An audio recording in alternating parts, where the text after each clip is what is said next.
In this video, we're going to look at how to solve Monic quadratic equations by using completing the square technique.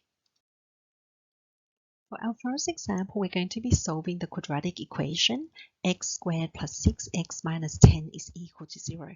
This is a Monic quadratic because the coefficient of x squared is equal to 1. To solve this using completing the square technique, our first step is to isolate the terms. We're going to keep the x squared and the x term on the left-hand side, and we're going to move the constant over to the right-hand side.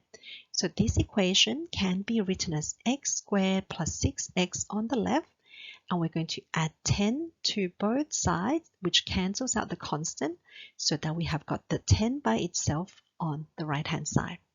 The next step now is to complete the square.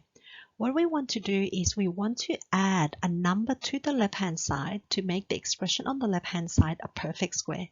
But whatever we add to the left, we must also add to the right as well to make sure that the equation is preserved. So what number do we add to the left to make it a perfect square? Well, if you look at the perfect square expansion identity, there is a relationship between the coefficient of x and the constant term. We see that to get the constant term, you simply take the coefficient of x. It doesn't matter whether it's plus or minus. And what you do is you divide it by 2 and you square it. And we're always going to get a positive a squared constant term. So for this example, we're going to take the plus 6. We're going to divide by 2 and square it. That's going to give us 3 squared. So we're going to add 3 squared to the left as well as add 3 squared to the right. Now, our next step is to factorize. We see that the left-hand side now is a perfect square, which can be factorized to x plus 3 in brackets square. And the right-hand side, we've got 10 plus 3 squared, which is 10 plus 9 or 19. After we get to this line, our last step is to simply solve for x.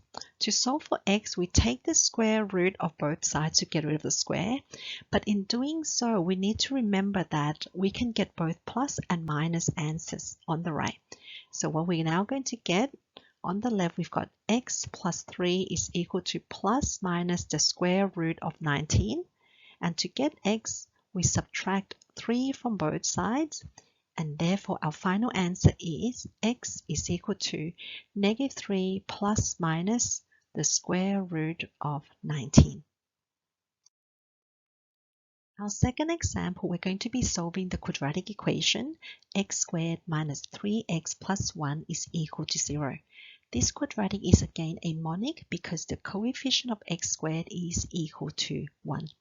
To solve this by completing the square, our first step is to isolate the terms.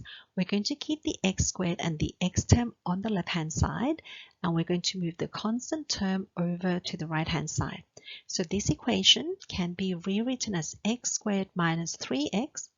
We then subtract 1 from the left and the right, which gets rid of the constant, so that we have got minus 1 by itself on the right-hand side. The second step now is to complete the square. We need to add a number to the left to make it perfect square, but whatever we add to the left, we have to do the same to the right-hand side to preserve the equation.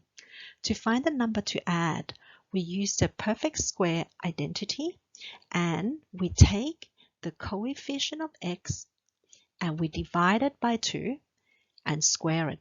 It doesn't matter whether it's positive or negative because when we square it, we're going to get a positive number anyway. So we now add 3 over 2 squared to the left as well as 3 on 2 squared to the right. Our next step now is to factorize. The left-hand side is a perfect square, so this can be factorized to x minus 3 on 2 squared. And the right-hand side, we've got minus 1 plus 9 on 4, which is equal to 5 on 4. We now solve for x by taking the square root of both sides. Remember, when we take the square root, we get both the plus and the minus answers.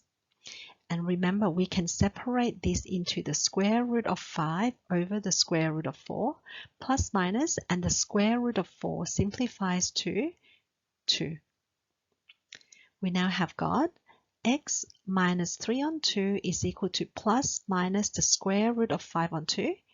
We then add 3 over 2 to the left and the right. And now we've got the final answer.